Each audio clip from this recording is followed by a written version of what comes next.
mejora de la calidad educativa es responsabilidad de la escuela con el apoyo de las familias y de otros actores sociales. El desafío a futuro será la necesaria articulación entre los distintos sectores para conformar redes de protección de nivel local de apoyo a la educación. De este modo, las escuelas serán protectores de derechos de la infancia y de la adolescencia. Por eso, UNICEF, en cooperación con el Estado, busca agregar valor a la lucha contra el fracaso escolar y la mejora de la calidad educativa. El profesor Dardo Díaz, subsecretario de Educación de la provincia, nos presentará la conferencia Enseñanza y Aprendizaje, Centro del Debate Educativo, a cargo de la licenciada Elena Duro. Qué placer presentar a la disertante, pero que ya se presentó sola porque estuvo charlando con los chicos. Realmente es una visita de lujo la que tenemos y las que nos va a brindar la siguiente disertación. La profesora Elena Mariana Duro es profesora en Ciencias de la Educación, egresada de la Universidad Nacional de La Plata, estudio de posgrado en Metodología de la Investigación y máster en Dirección de Instituciones. Antecedentes en investigación y docencia universitaria y en institutos de formación docente. Fue además consultora del Instituto Interamericano de Derechos Humanos y directora provincial de Planeamiento Educativo en la provincia, Dirección General de Cultura y Educación de la provincia de Buenos Aires. Desde el año 2000 es especialista en educación de UNICEF en Argentina. Es autora de diversas publicaciones sobre educación como Consulta Cualitativa, Programa Nacional de Educación Sexual Integral, UNICEF 2007. Educación secundaria, Derecho, Inclusión y Desarrollo. Desafío para la educación de los adolescentes, UNICEF 2010. A apostar a la docencia, desafío y posibilidades para la política educativa argentina, UNICEF 2014. Violencias y escuelas, otra mirada sobre las infancias y las juventudes, UNICEF 2014. Con ustedes, la profesora Elena Duro. Bueno, muchísimas gracias, profesor. Entre esos libros, hay libros que escribieron otras personas, quiero decirlos, pero son publicaciones de UNICEF. Lo que me tocó hacer en algunas ocasiones fue tener la coordinación, la dirección de ese estudio. Muchísimas gracias por su presentación. Lo que voy a tratar de hacer en este espacio, donde elegí hablar de un tema que nos preocupa mucho en UNICEF en general, en UNICEF Argentina en particular, y también en Argentina y también acá en la provincia de Formosa, es del debate actual que hay a nivel global sobre la centralidad que tiene la enseñanza y el aprendizaje en el debate educativo. La manera en que voy a hacer esta presentación es una manera donde voy a presentar bastantes interrogantes, para los cuales en algunos casos voy a arriesgar respuestas, pero otros son preguntas que los invito a que permanentemente en nuestra práctica docente nos estemos formulando, repensando y replanteando en el objetivo fundamental, que insisto, educativo, que es que todos los chicos puedan aprender. Las primeras preguntas que se me aparecen cuando pensaba esta presentación es este tema de si la escuela sigue siendo el espacio más importante de formación. Y ustedes saben que hay muchas discusiones en torno de ello, y nosotros pensamos no solamente que es el espacio más importante, sino que es un espacio absolutamente insustituible. Pero que sea un espacio insustituible de formación no va a ser solamente una decisión que tomen los políticos, que tomen los gobiernos, los estados, sino que tiene que ser una decisión también que se funda en el trabajo cotidiano de los profesores que logran que los chicos no pierdan interés y no dejen la escuela. Hay un problema muy grande con respecto a sostener la matrícula escolar, que no solamente estaría pasando por cuestiones de fracasos previos, de bajos aprendizajes o de inserciones laborales tempranas, sino que también hay un sector de adolescentes que están dejando la escuela porque la escuela no les está ofreciendo a aquellos que ellos consideran necesario.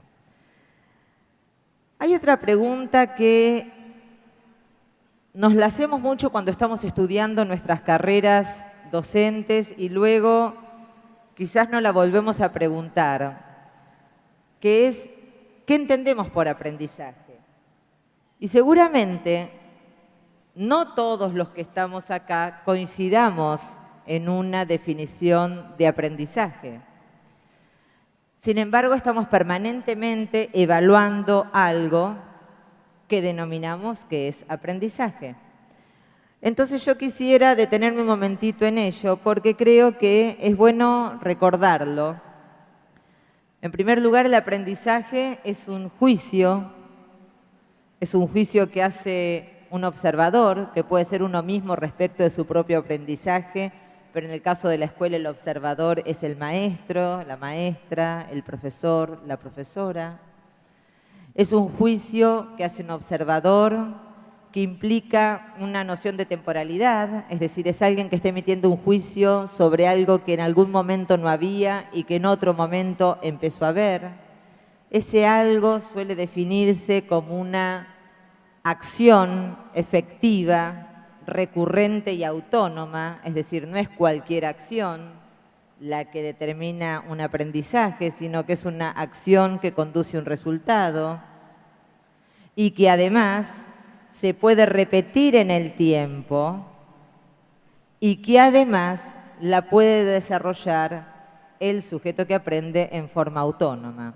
Y ustedes me pueden decir que esa es una visión bastante pragmática de lo que es el aprendizaje, y yo les puedo decir, sí es cierto, pero sepan que eso es lo que se está evaluando permanentemente dentro de las aulas. Y creo que también es hora de que empecemos a reflexionar que estos aprendizajes observables, más tangibles, que se traducen en acciones que devienen en resultados efectivos, también hay aquellos tan sustantivos como estas acciones efectivas que son invisibles, que pertenecen a otra dimensión más amplia del campo de la acción, que tienen que ver mucho más con el sentido que cada uno le otorga a aquello que quiere aprender o que aprende en la escuela y que tiene que ver con redireccionamiento de la vida, elaboración de proyectos de vida, sentido a su propia existencia, y que este autoconocimiento, interacción con los otros y que estos tipos de aprendizaje que aparecen hoy a la luz de los avances del conocimiento como aprendizajes cada vez más importantes, y ustedes que son profesores saben que son aprendizajes muy importantes, no los estamos mirando quizás a estos aprendizajes con la lupa que deberíamos estar, o sugiero que los empecemos a mirar. ¿Qué y cómo se enseña? No puedo estar sentada dando una clase, eso es un defecto de... Me voy a parar.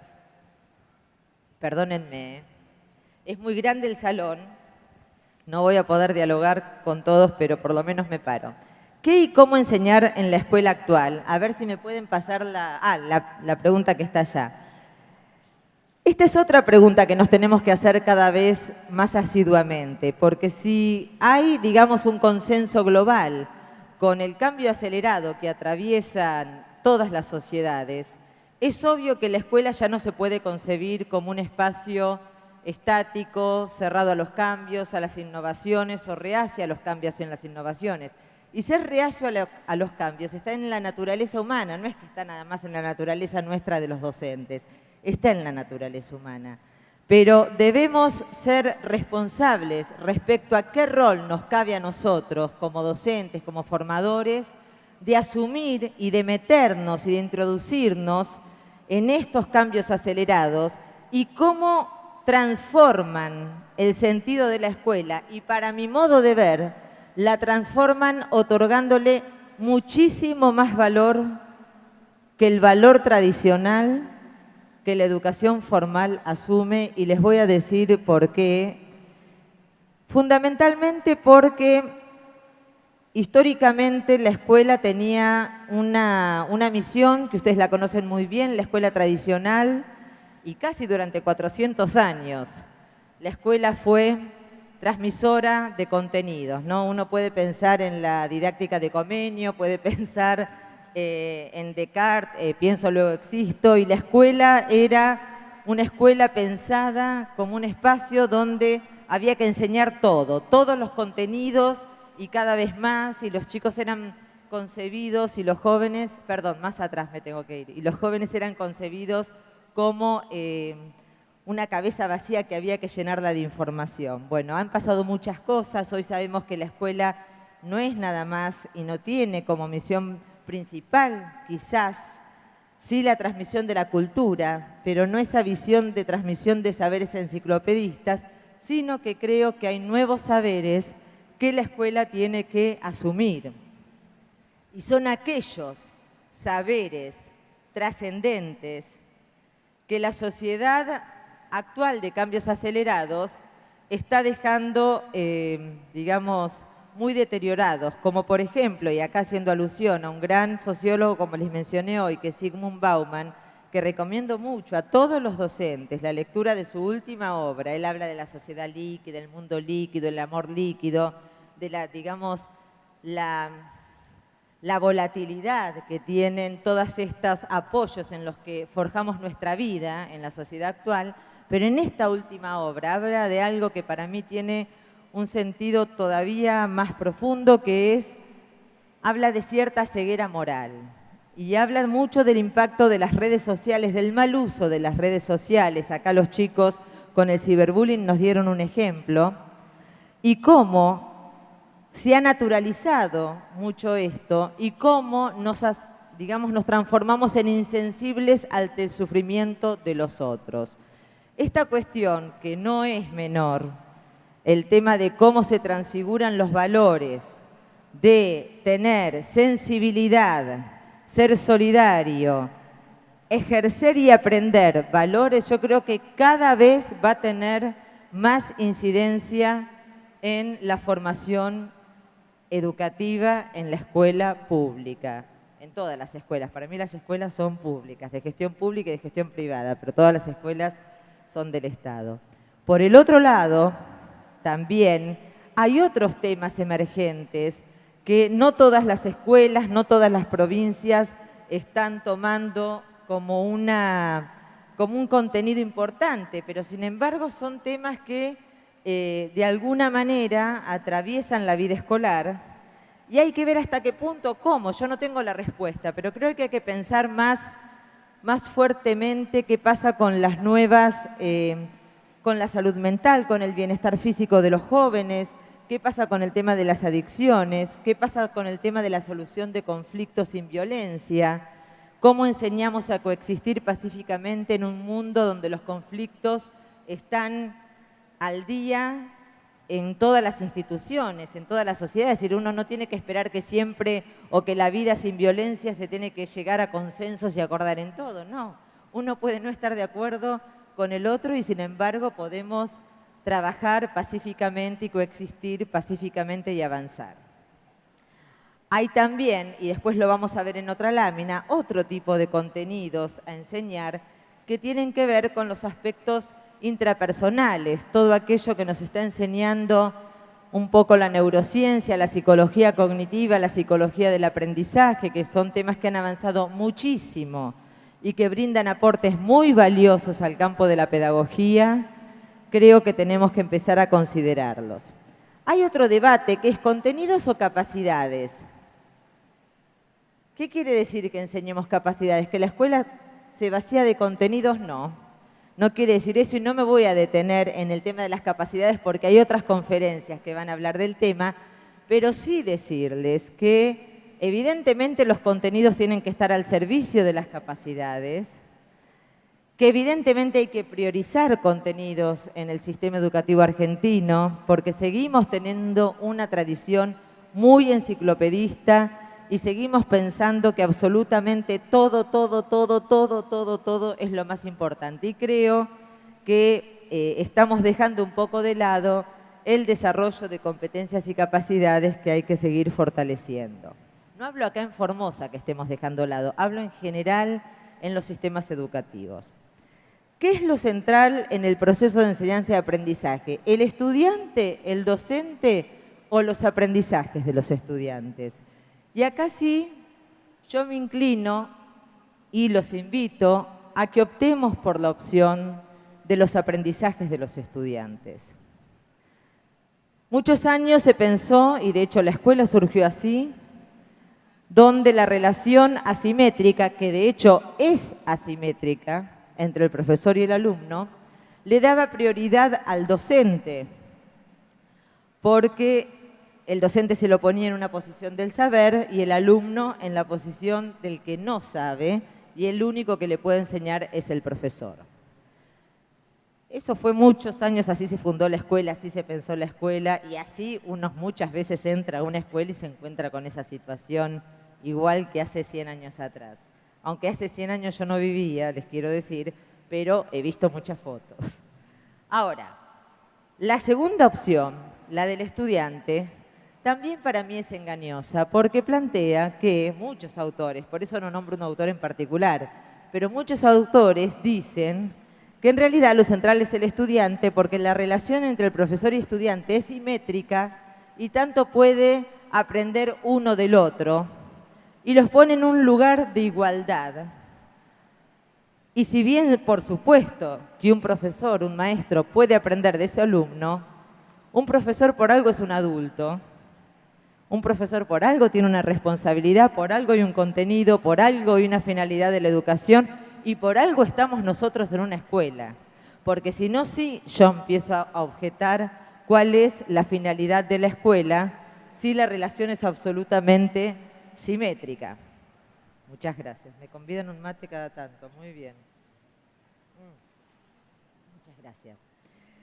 En cambio, una tercera posición es centrarnos en los aprendizajes de los estudiantes. Y creo que centrarse en los aprendizajes de los estudiantes y pensar una institución educativa en función de ello cambia absolutamente toda la dinámica de la vida de la escuela, el trabajo de los profesores y fundamentalmente la vida dentro de las aulas, que en muchos casos sigue siendo la típica caja negra de la cual muy poquito se sabe. Pueden pasar muchas cosas con las escuelas. Se pueden poner computadoras, se pueden hacer más escuelas, son todas cosas necesarias. Se pueden pintar, se pueden nombrar más profesores, todo necesario. Pero si eso que ocurre adentro de esas 4 paredes no transforma en algo los aprendizajes de los chicos, el resto pierde significación. Y los chicos no tienen voz cuando son más chicos. A los chicos hay que escucharlos cada vez más y darles esa oportunidad. ¿Hay cosas nuevas por enseñar? Bueno, yo les decía que sí, después vamos a ver algunas otras. ¿Cómo aprenden los estudiantes? Después vamos a ver algo de esto. Hay mucho conocimiento en torno a cómo aprenden los estudiantes. Hay mucha información, mucho avance de la investigación científica que nos dice cómo están aprendiendo los alumnos. Es decir, que ya haya prácticas pedagógicas que no tengan en cuenta qué precisiones tenemos que tener para cuidar la autoestima de nuestro estudiante, mantenerlo activo, responsabilizarlo y enseñarle y hacerle practicar la atención cuando está aprendiendo, motivarlo, hacerlo reflexionar sobre su propio autoaprendizaje. Bueno, hay un montón de cuestiones que no viene al caso, pero que tenemos que empezar a considerar y ustedes las tienen que demandar en su formación profesional, en los institutos de formación docente, en las universidades. Cuando a veces veo los currículums de los programas de formación docente, digo, ¿por qué? ¿Por qué mientras que se ha avanzado mucho en muchos campos del saber, esto no está llegando en un mundo globalizado, en red, conectado? ¿Por qué no está llegando con facilidad a la mano de todos los docentes, no solamente de Argentina, de todos lados? Adolescencia o adolescencias, creo que acá hay ya mucha aceptación y bueno, hoy el discurso de Emilio para mí fue muy conmovedor, sus palabras fueron maravillosas y creo que él deja muy claro, aclarado el tema de la diversidad, no solamente la diversidad territorial, sino también la diversidad entre cada ser humano y cómo el sistema educativo tiene que atender y responder a las necesidades de estas distintas realidades y con los chicos, las chicas y los adolescentes nos pasa exactamente lo mismo. Provengan de la etnia que provengan, sean hombres, sean mujeres, tengan otra opción sexual, tenemos que empezar a aceptar mucho más y escuchar mucho más a los jóvenes que exigen cosas diferentes. Y la última gran pregunta es esta cuestión sobre si los docentes tienen responsabilidad en los aprendizajes de los estudiantes y cuánta responsabilidad tienen. Y acá, permítanme decirles, yo les voy a contestar no solamente por lo que dice la ciencia, también les voy a contestar en mi rol de docente. Ejercí la docencia muchos años en escuelas secundarias, en institutos de formación docente y en la universidad, pero el ejercicio de la docencia, yo creo que la más difícil es la enseñanza secundaria. Si me dicen cuál es el desafío más difícil, es muy duro. Pero creo que el responsabilizarse por los aprendizajes me parece que es la razón de ser de nuestra profesión. O sea, yo creo que ya no pasa por una cuestión pasa por una cuestión ética. No es si podemos solos, si no podemos solos, si cuánto necesitamos. Es claro que se necesitan tener condiciones, recursos y preparación. Pero dadas las condiciones, lo que no significa tener el alumno ideal. Los alumnos son todos diferentes, pero tenemos que aceptar esas diferencias y tenemos que ejercer nuestra profesión con responsabilidad. Y con responsabilidad significa ser responsable de los aprendizajes de los estudiantes. Miren, cuando yo veo los resultados de aprendizaje en Argentina en los últimos, 18 años más o menos, ¿no? Que tenemos 18 ya. 18 años y veo los resultados de los estudiantes. Por ejemplo, lo digo como ejemplo y con disculpas de los excelentes profesores de matemática y de inglés que pueda haber acá. Pero si uno dice, hace 15 años que en la República Argentina los chicos no están en Argentina y en otros países, pero hay problemas serios con la enseñanza de la matemática, por ejemplo. Hay problemas serios con la enseñanza del inglés. Hay problemas muchas veces con la enseñanza de la lengua. Pero pongamos matemática, por poner un caso, un ejemplo. Y yo digo, bueno, 18 años que sabemos que hay problemas. Eso no quiere decir que tenemos malos profesores en matemática. Queremos decir que evidentemente algo está pasando, se han formado de alguna manera que no está haciendo razonar de la manera que esperamos a nuestros estudiantes. Ahora, yo tampoco veo un paro de profesores de matemática reclamando mayor demanda por mejor capacitación para que los estudiantes aprendan más.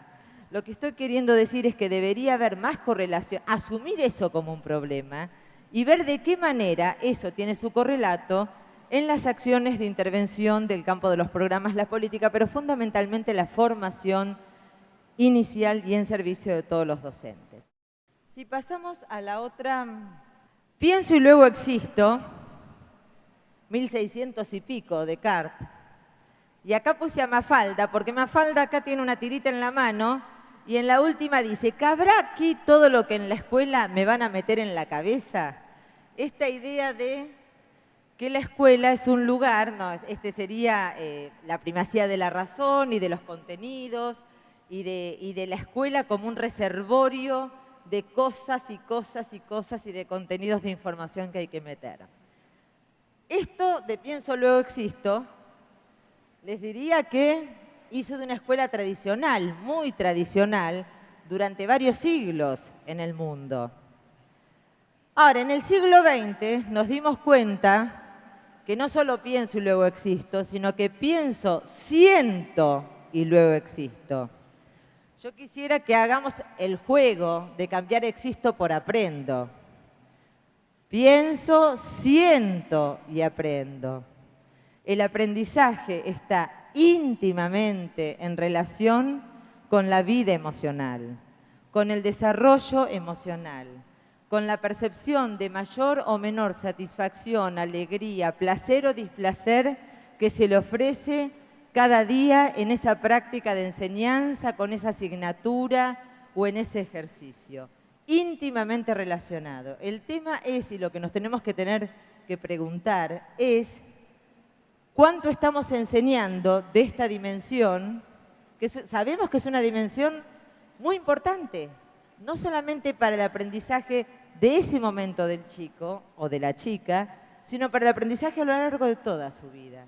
Si un chico, y ustedes lo saben porque han trabajado mucho el problema del fracaso escolar y con Irene acá esto ya está recontra sabido, si un chico fracasa muchas veces en una asignatura, en un área del conocimiento, es posible que nunca más se relacione positivamente por el resto de su vida con ese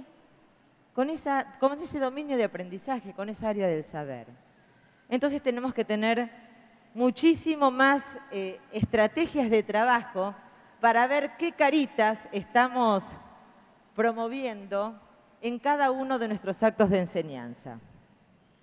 Y mientras que no estamos quizás lo suficientemente preparados, no por culpa nuestra, sino porque son de verdad conocimientos muy nuevos, pero les digo, el mundo cambia, cambia, cambia, cambia y cambia, y en el medio ya tenemos a esta última tendencia que es me ven y luego existo. Me ven y luego existo.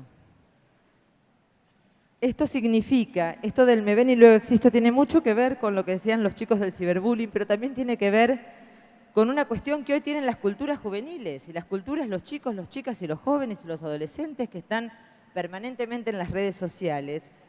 Y el rol de la escuela, o sea que puede ser positivo o negativo, hay usos positivos y hay usos negativos de las redes. El negativo más grave es el que comentan los chicos, pero hay cuestiones de la escuela que tienen que ver con qué cuidados y qué sentidos y cómo formamos a los chicos respecto a ciertos usos y abusos de las redes sociales. Y no hablo nada más del ciberbullying.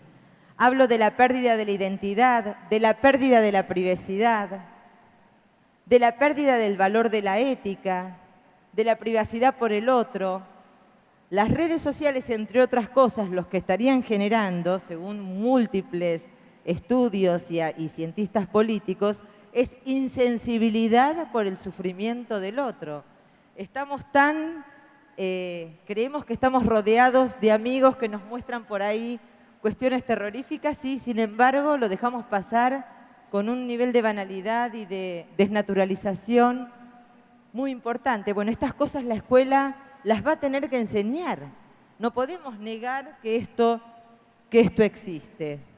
Y también explicarles a los chicos lo que implica en definitiva perder su espacio de privacidad, perder su espacio de identidad, conformar otras identidades. Esto no quiere decir no usar las redes, sino que quiere decir qué sentido le damos a este uso de las redes sociales.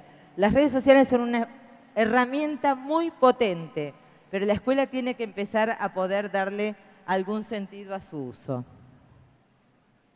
A ver si... Ahí está. Acá, por ejemplo, solamente tomé una de las muchas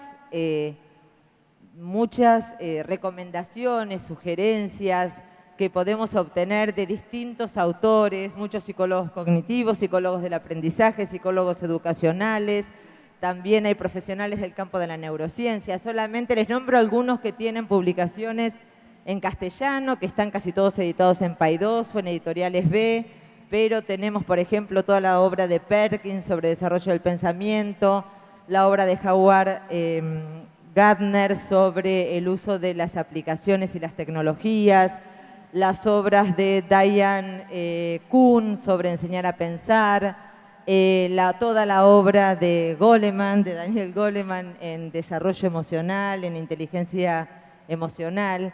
Bueno, son todas, esto está tomado de una investigación, en este caso es Bockert, en el año 2010, que descubren en un trabajo de campo de investigación científica las siguientes cuestiones respecto a ciertas circunstancias que favorecen la posibilidad de aprender de los chicos, que no tienen nada que ver con nuestra disciplina que estamos enseñando en ese momento.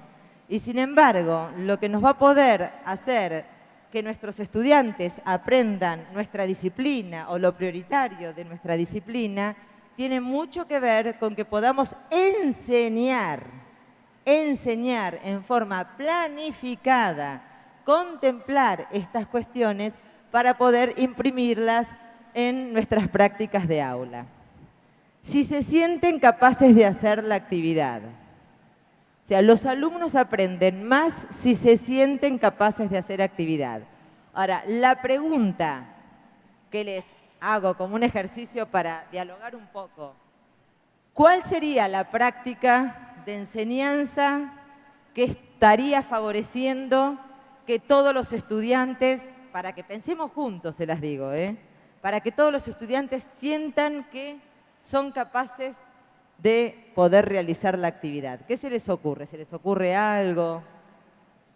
No importa si no se les ocurre ahora, si no me dicen ya algo. Pero lo que les quiero decir es, si no empezamos a pensar conscientemente que esto es indispensable para que los chicos aprendan más, nos estamos perdiendo la oportunidad de aprovechar al máximo el potencial que tienen nuestros jóvenes.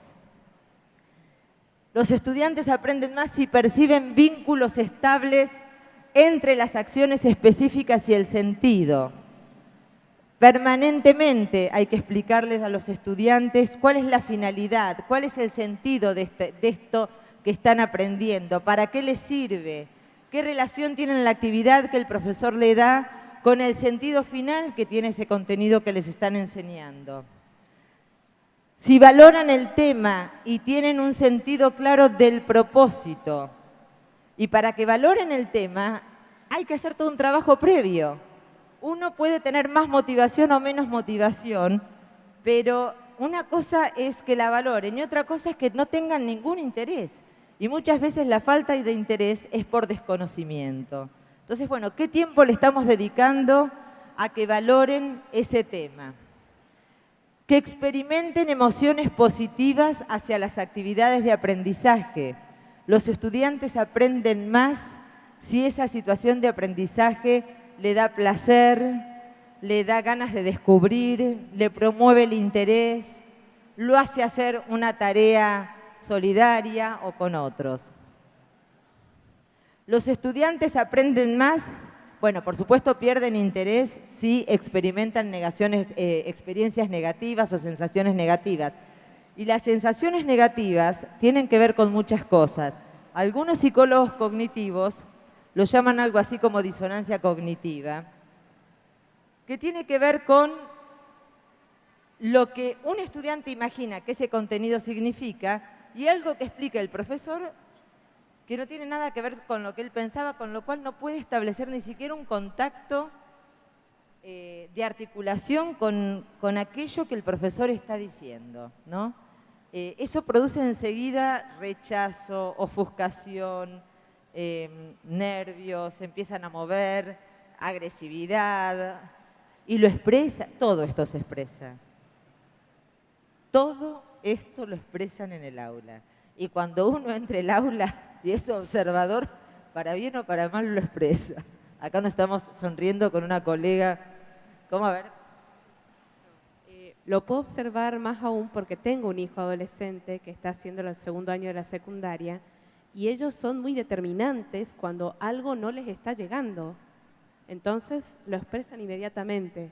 Entonces, sí, son fuertes. Bueno, hay que estar atento a esas señales. Después, tenemos que saber que los estudiantes liberan recursos cognitivos para el aprendizaje cuando son capaces de influir en la intensidad, duración y expresión de sus emociones.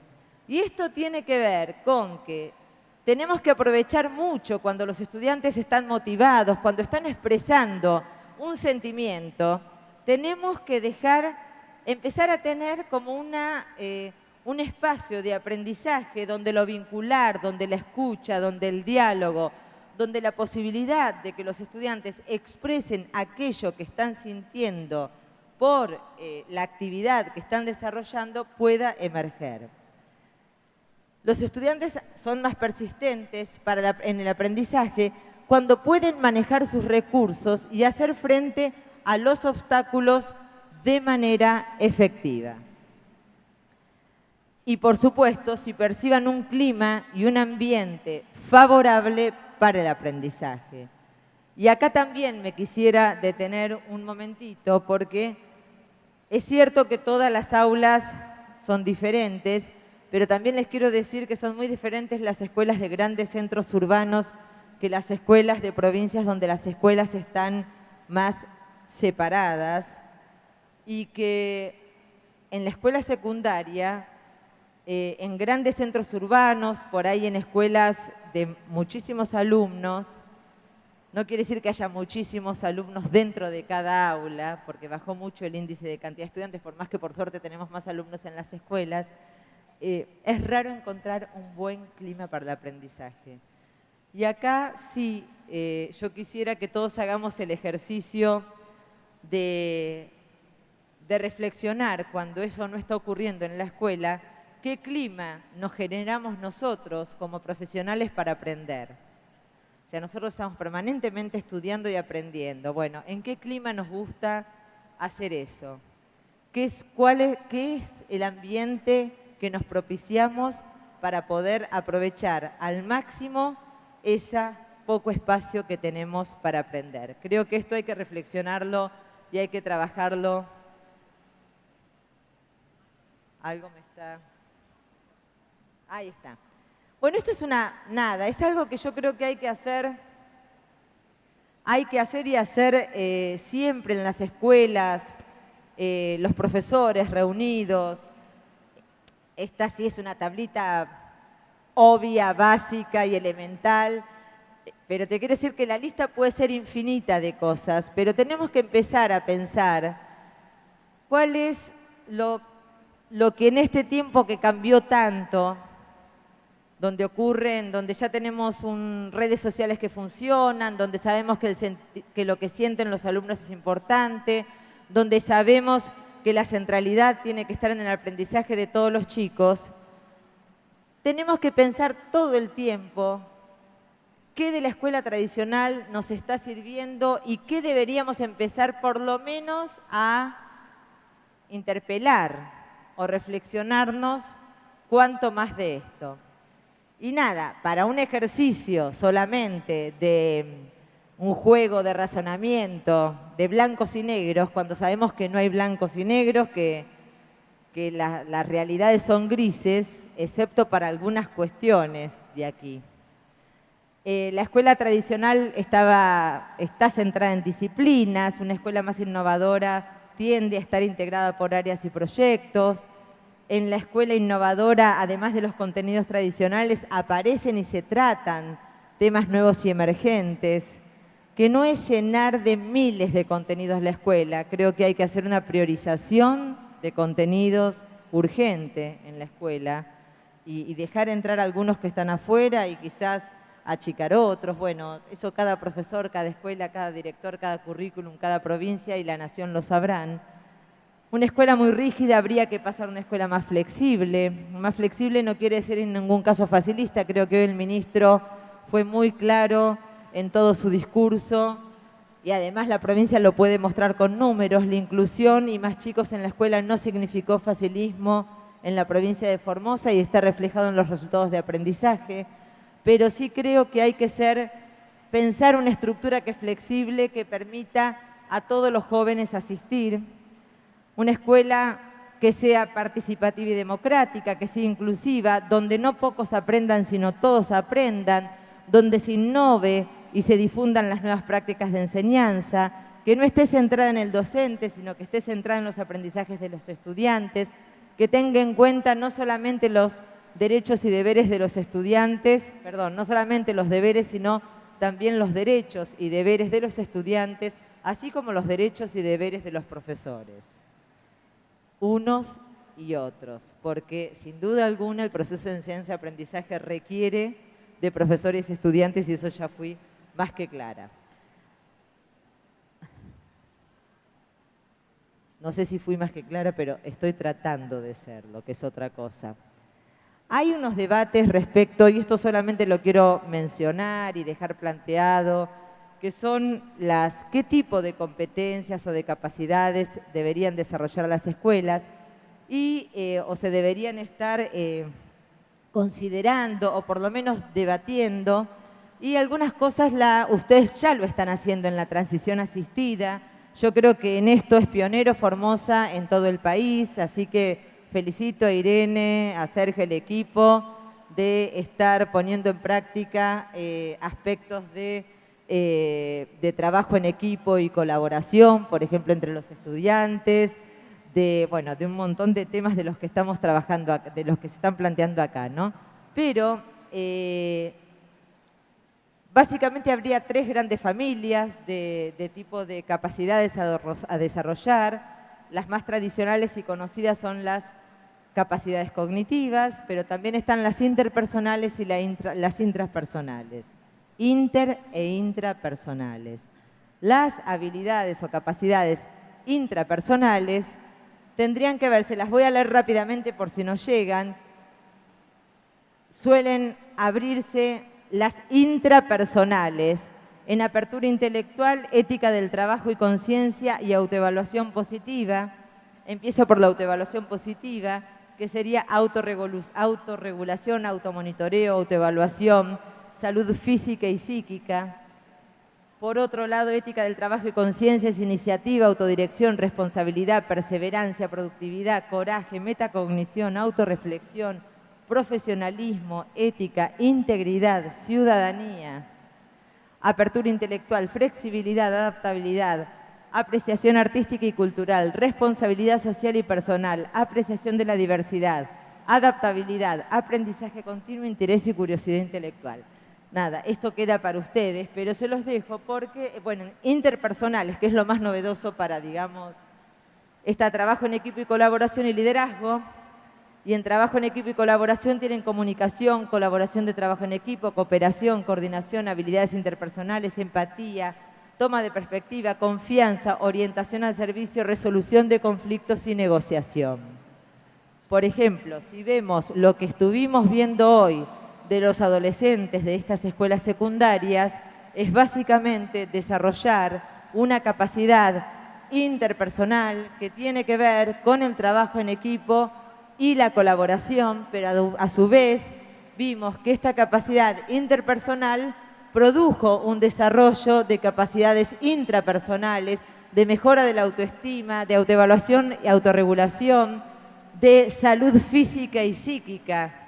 Es decir, como una actividad que no es de las tradicionales dentro de la escuela, está fomentando ciertos tipos de capacidades, habilidades y destrezas en los estudiantes que hoy asumen, e insisto mucho con esto, hoy asumen un valor trascendental y un valor agregado estratégico a la escuela.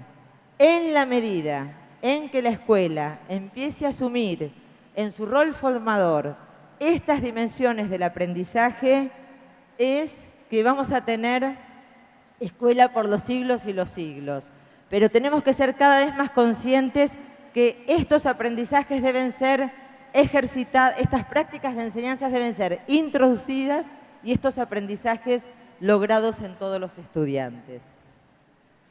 Terminando, quiero compartir con ustedes algunas mínimas comentarios sobre un trabajo de investigación que hicimos en 3 provincias, en base más o menos a 250 profesores de educación secundaria, no fue en esta provincia, y 3.000 estudiantes de escuela secundaria. De tercero y quinto año de escuela secundaria, los estudiantes y los profesores.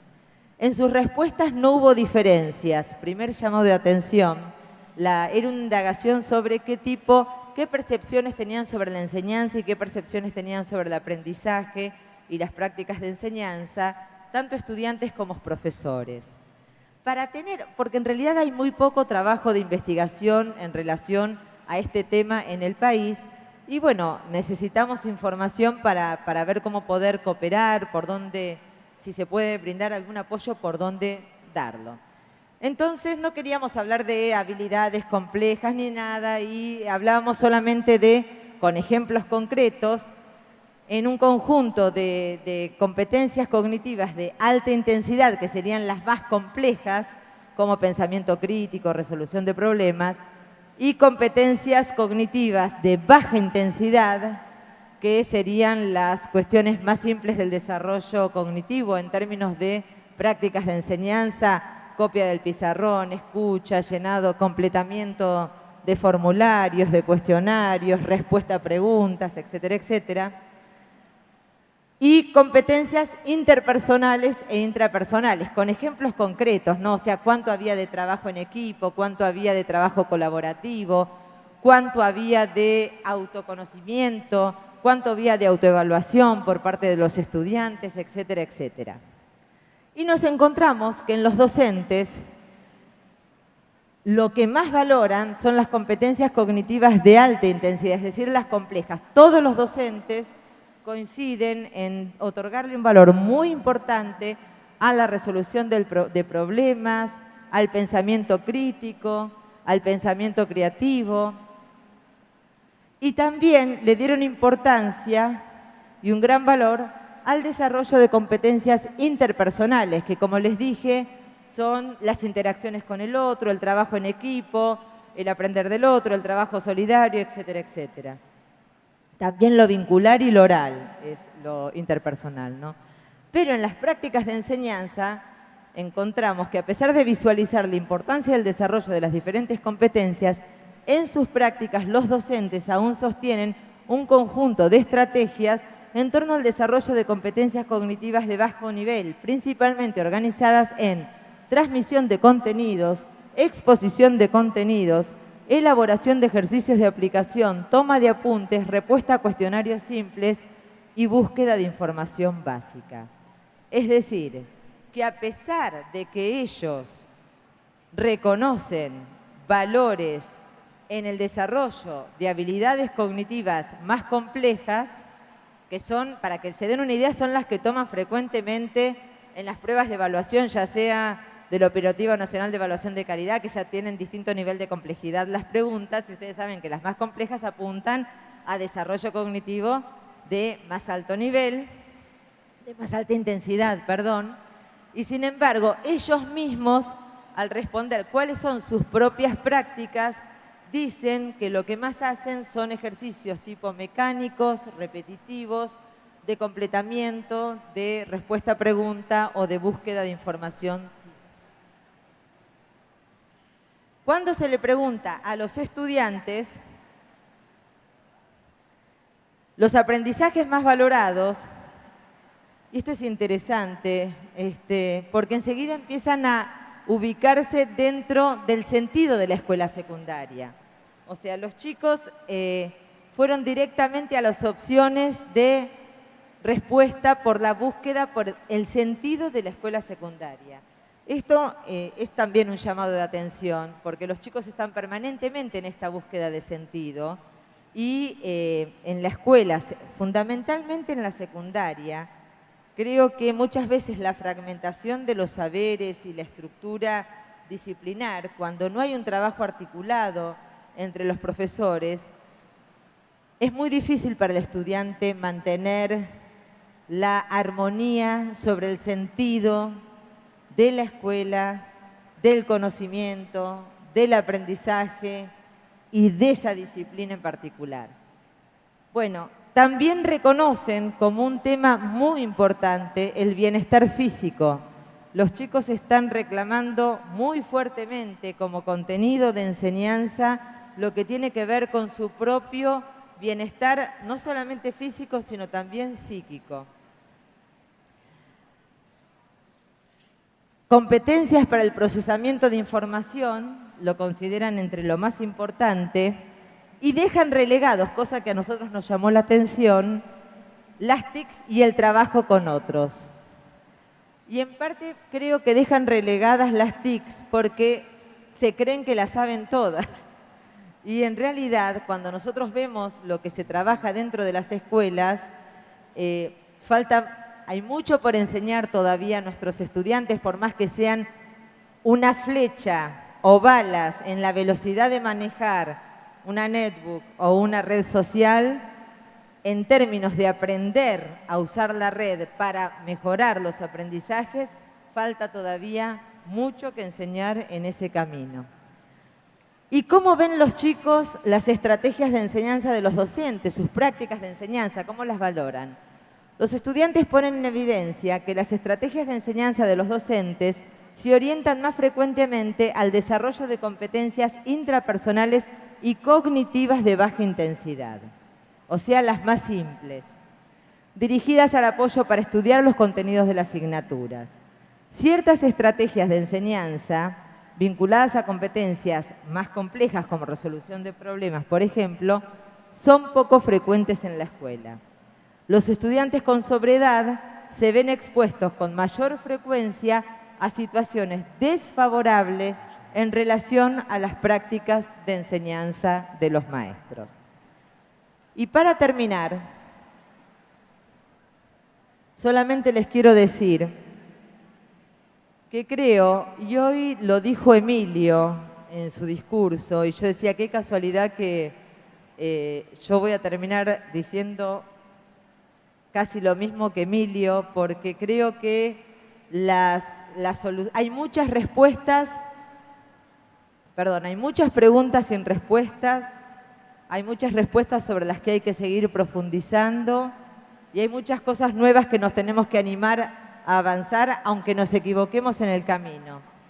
Pero creo que en estas imágenes el trabajo colaborativo de los estudiantes, el trabajo colaborativo o la formación de los profesores, situaciones de escucha y de diálogo entre profesores y estudiantes y el uso que demos y la valoración que demos de las tecnologías como herramienta o como medio de aprendizaje, pero sabiendo que el factor humano, el vincular, el desarrollo emocional sigue teniendo, y el conocimiento, ¿no? Justamente para adquirir conocimiento, son el corazón deberían ser el corazón de nuestra práctica docente para hacer de una escuela que muchas veces sigue funcionando como una escuela muy tradicional, una escuela más integradora, más protectora, más inclusiva, pero fundamentalmente una escuela donde todos cada vez aprendan más y más felices aquellos que tienen que aprender. Muchísimas gracias. Con este aplauso despedimos a la licenciada Elena Duro, quien nos habló sobre enseñanza y aprendizaje sobre el debate educativo.